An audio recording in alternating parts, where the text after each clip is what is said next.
नमस्कार। आरपी व्यास क्लासेज में आपका हार्दिक स्वागत है।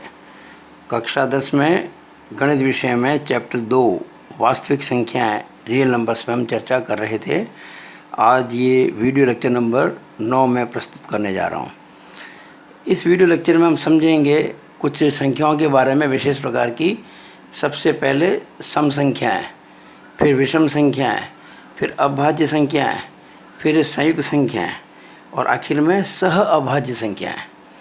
सम संख्याओं को कहते हैं इवन नंबर्स, विषम संख्याओं को कहते हैं ऑड नंबर्स, अभाज्य संख्याओं को कहते हैं प्राइम नंबर्स, संयुक्त संख्याओं को कहते हैं कंपोजिट नंबर्स और सह अभाज्य संख्याओं को कहते हैं को प्राइम नंबर्स।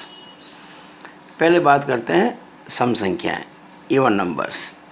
देखिए, वो संख्याएँ जिनमें 2 से भाग पूरा चला जाए और शेषफल बचे 0। जब भाग पूरा जाएगा तो शेष 0 ही बचेगा ना।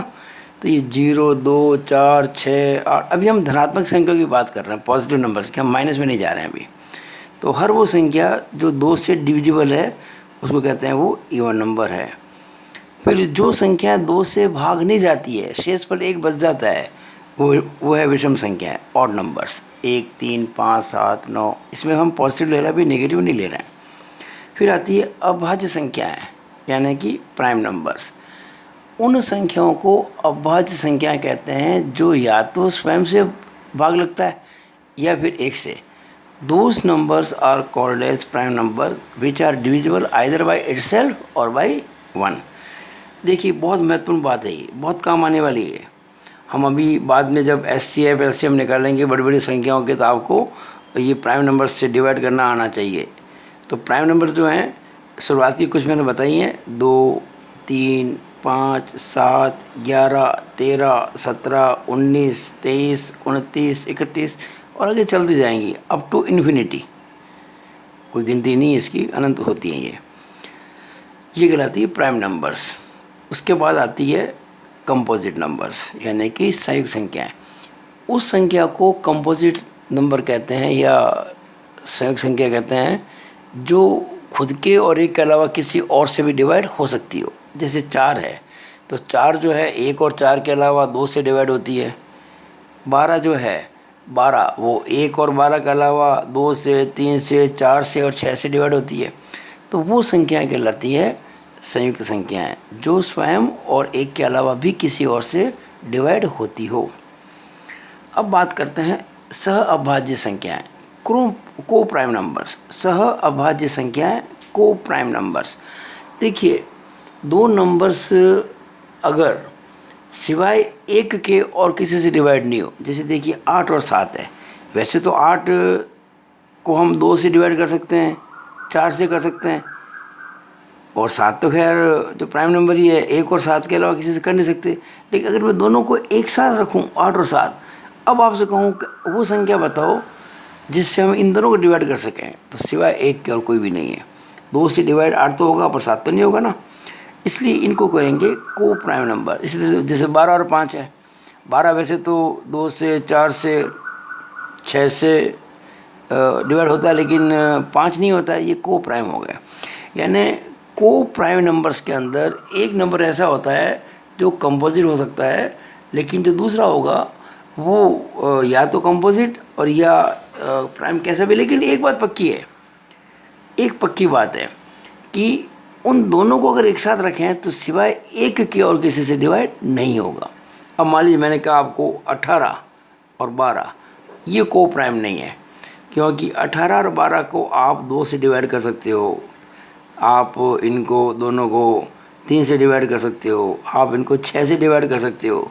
इसी तरह से मान लीजिए 8 और 6, ये भी को प्राइम नहीं है, कि 8 और 6 को आप 1 के अलावा 2 से भी डिवाइड कर सकते हो। यानी अगर 2 नंबर्स ऐसे हैं जिनको सिवाय 1 के और किसी से डिवाइड ना किया जा सके, उनको कहते हैं सह अभाज्य संख्याएँ या को प्राइम नंबर्स। अब एक आधारभूत प्रमेय है या मूलभूत प्रमेय है, जिसे कहते हैं अंकगणित की मूलभूत प्रमेय, फंडामेंटल थ्योरम ऑफ अर्थमेटिक।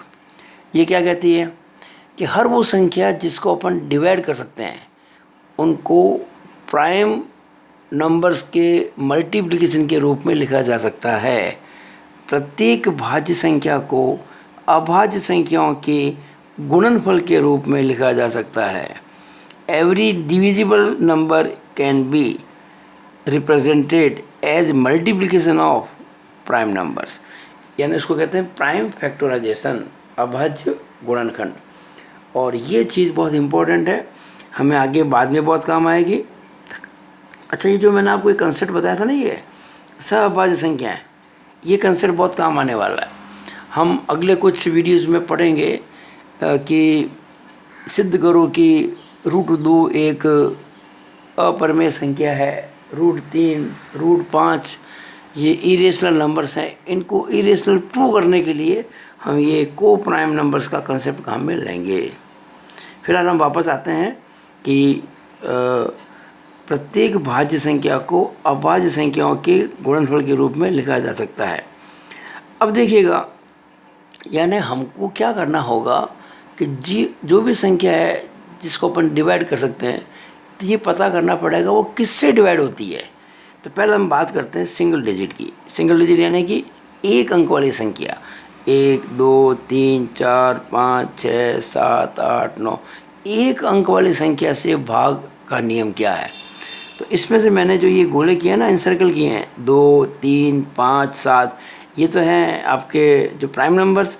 और एक में तो कोई मतलब नहीं कहने का, एक तो बहुत आसान है, एक का भाग तो सब में जाता है। और बाकी जो ये 4, 6 और 9 ये आपके जो कंपोजिट नंबर्स है। तो हम बात करेंगे पहले 2, 3, 5 और 7 की, यानी 2, 3, 5 और 7 से भाग का नियम क्या है। तो पहले तो बात करते हैं 2 से भाग लगना। बहुत आसान है, आप अच्छी तरह जानते हैं 2 से भाजकता का नियम। भाई कितनी भी बड़ी संख्या हो, उसका जो इकाई अंक है, इकाई अंक यानी कि यूनिट प्लेस पे जो डिजिट आती है, इकाई का अंक, वो क्या होना चाहिए, वो होना चाहिए 0, 2, 4, 6 या 8। यानी हर वो संख्या जिसमें यूनिट प्लेस पर ये आते हो, इनमें से कोई एक आता हो 0, 2, 4, 6, 8, तो उसमें 2 का भाग डेफिनेटली जाएगा। जैसे मान लीजिए 80 है तो 0 आ रहा है इकाई की संख्या पर, इकाई अंक पर। जैसे मान लीजिए 88 है तो इसमें 8 आ रहा है, तो ये में 8 आ गया इसके अंदर। मान लीजिए 98 है तो इसमें भी 8 आ रहा है। अब मैं आपसे कहूँ कि क्या 99 में 2 से भाग जाएगा क्या, अगर नहीं जाएगा, क्योंकि इसमें जो इकाई अंक 9 है और इसमें कहीं रूल में हमारे 9 आता नहीं है। यानी इकाई अंक जो है यूनिट प्लेस पे अगर 0, 2, 4, 6, 8 आते हैं तो उसमें 2 का भाग जाएगा। इसके बाद हम करते हैं नियम इसका 3 से भाग का। तो ये बहुत आसान है। यदि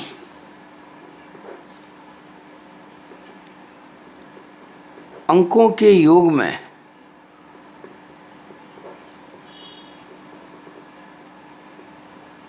तीन का भाग चला जाए, 3 का भाग जाता है,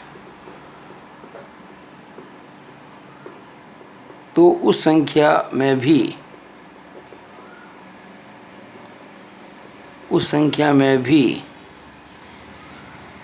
3 का भाग जाएगा। ये नियम है, बहुत आसान नियम है। If sum of digits of a number is divisible by 3 then the number will also be divisible by 3। यानी अगर किसी संख्या के अंकों के योग को 3 से भाग लगाया जा सके तो उस संख्या में भी 3 का भाग जाएगा। बहुत आसान है ये। जैसे आप कोई भी नंबर ले लीजिए, जैसे मान लीजिए मैंने ये 2, 3, 5, 8, 7, 1, 5 ले लिया। बहुत बड़ी संख्या ये, 1, 2, 3, 4, 5, 6, 7 अंकों की है। अगर मैं इनके अंकों का योग करूं, सम ऑफ डिजिट्स करूं, तो कितना आएगा देखो ज़रा। 5 और 1 6 और 7 13 और 8 21 और 5 26 और 3 29 और 2 31। और आप जानते हैं कि 31 जो होता है वो 3 से भाग नहीं जाता। 31 इज़ नॉट डिविजिबल बाई 3। इसका मतलब इस संख्या में भी 3 का भाग नहीं जाएगा। ठीक है ना। तो ऐसे आप याद रखिए, आपको केवल अंकों को जोड़ना है। 2, 3, 5 और 5 10 8 18 7 25 26 और 5 31। और अगर कभी संख्या के अंकों के योग में 3 का भाग जाएगा तो उस संख्या में भी 3 का भाग जाएगा। आप लगा के देख सकते हैं इसको। मैं एक और नंबर लेता हूँ आपको, मान लीजिए 1 2 3 4 5 6, 6 और 5 11 और 4 15, 3 18 और 2 20 और 21। हाँ, 21 के अंदर 3 का भाग जाता है, तो इसमें भी 3 का भाग जाएगा। करके देख लो आप इसको। देखो मैंने भाग लगाया 3 का। 12 में 3 का भाग लगाओ, 3 चौक 12, 3 3 के बाद 3 एकम 3, 4 3 एकम 3, 1 बचेगा 15, 3 पंजे 15, 3 दूनी 6। चला गया ना। तो बहुत आसान नियम है, आपको ये घर पे इसका अभ्यास करना चाहिए।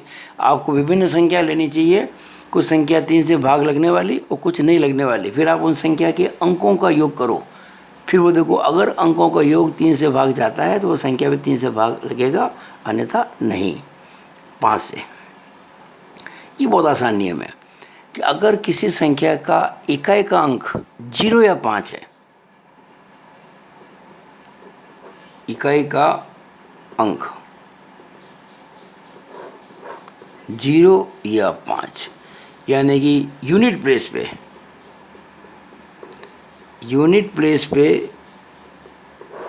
0 या 5। जैसे मान लीजिए 550, ये इकाई का अंक है ना, 0 है, तो इस संख्या में 5 का भाग जाएगा। मान लीजिए 1 2 3 4 4 6 9 9 8 0, 0 आ गया, 5 का भाग जाएगा। अगर आगे एक और बढ़ा दूँ 5, इसमें 5 का भाग जाएगा। यानी जो इकाई का अंक है अगर वो 0 या 5 है तो उसमें 5 का भाग जाएगा।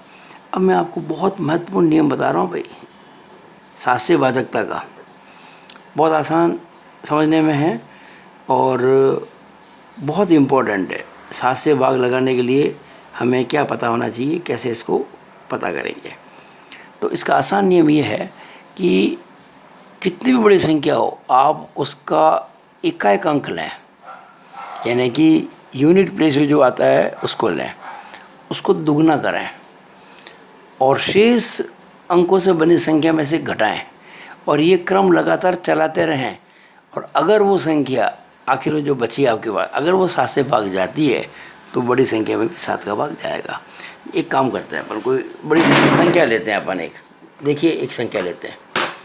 जैसे मैं 7 से भाग लगने के लिए कोई बड़ी संख्या ले लेता हूँ, जैसे 7 इंटू मान लीजिए 3 5 8 9 कर दिया मैंने, तो ये आ गया 25,123।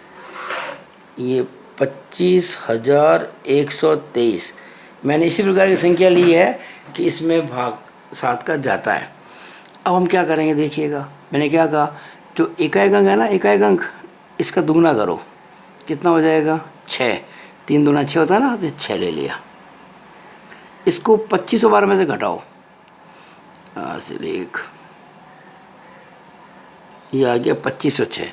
अब इकाई अंक क्या है, यूनिट प्लेस पे 6, इसको दुगना करो 12, इसमें 12 घटाओ, कितना बचेगा,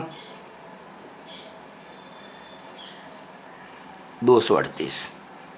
ठीक है ना। अब यूनिट प्लेस पे क्या आ रहा है, 8, इसको दुगना करो 16, इसको घटाओ 7, और 7 में 7 भाग जाता ही है। इसका मतलब इसके अंदर भी 7 का भाग जाएगा। कितना आसान है बताइए। चलो एक और लेते हैं। मान लीजिए मैंने क्या लिया कि ये लिया मैंने 7, ये लिया मैंने 7 और उसको गुणा किया मैंने 8 8 9 9 5 2 5, 8 8 2 9, बहुत बड़ी संख्या ली मैंने इस बार। 8 8 9 9 5 2 5 इंटू किया 7 से, तो आ गए आपके कितना, देखिए आया आपके 6 2 2 9 6 2 2 9 6 6 2 2 9 6, फिर 6 7 5 6 7 5, इकाई दाई सैकड़ा हज़ार 10,000 लाख 10 लाख करोड़ 6 करोड़ 22 लाख 96,675 6 करोड़ 22 लाख 96,675। अब देखते हैं कि इसमें भाग जाएगा नहीं जाएगा। ठीक है ना। करना क्या आपको, केवल आपको जो इकाई अंक है ना उसको दुगना करना है। तो 5 दूनी 10, घटाओ 7 5 6 9 2 2 6, 7 को दुगना करो 14, घटाओ 1 6 में से किया 5 9 2 2 6, दुगना करो इसका 2, घटाओ 3 9 2 2 6, दुगना करो 3 का 6, घटाओ 3 2 2 6, इसके दुगना करेंगे 3 का 6, घटाएंगे 6 16, इसके दुगना करेंगे 6 का 12, इसमें से घटाएंगे 49, और 49 आप जानते हैं 7 से भाग जाता है। इसका मतलब अगर ये 7 से भाग जाता है तो इस संख्या में भी 7 का भाग जाएगा। ये तो मैंने आपको समझाया इसलिए समय लगा है। जब आपकी प्रैक्टिस होगी ना आप सेकंडों में ये काम कर लेंगे। यानी आपको कई बार ये पता करना पड़ेगा कि किस किस से भाग जाता है, वरना आप इसके अभाज्य गुणनखंड नहीं कर पाएंगे, आप प्राइम फैक्टर कर ही नहीं पाएंगे। तो आज हमने इतना सीखा है, एक अंक वाली संख्या जो है अभाज्य, उनसे भाग लगाने की हमने विधि सीखी है। और अगले वीडियोज़ में हम बड़े जो 2 अंकों वाली संख्या हैं 13 है 17 है 19 है 23 है, इस प्रकार की उनसे भाग लगाना सीखेंगे। आपको मेरा ये वीडियो कैसा लगा? अगर अच्छा लगा हो तो आप इसको लाइक और शेयर करें, और अगर आपने मेरे चैनल आरपी व्यास क्लासेस को सब्सक्राइब नहीं किया तो कृपया इसको सब्सक्राइब करें। तो पूरे वर्ष पर्यंत आपको बढ़िया बढ़िया वीडियोज़ मिलते रहेंगे बिना किसी बाधा के। कहीं कोचिंग में ट्यूशन में जाना नहीं पड़ेगा, और आपके हर प्रश्न का उत्तर इन वीडियोज़ में छुपा होगा, निहित होगा। धन्यवाद। ये वीडियो मैं यहीं पे ख़त्म करता हूँ। It is all over about the video. Thank you.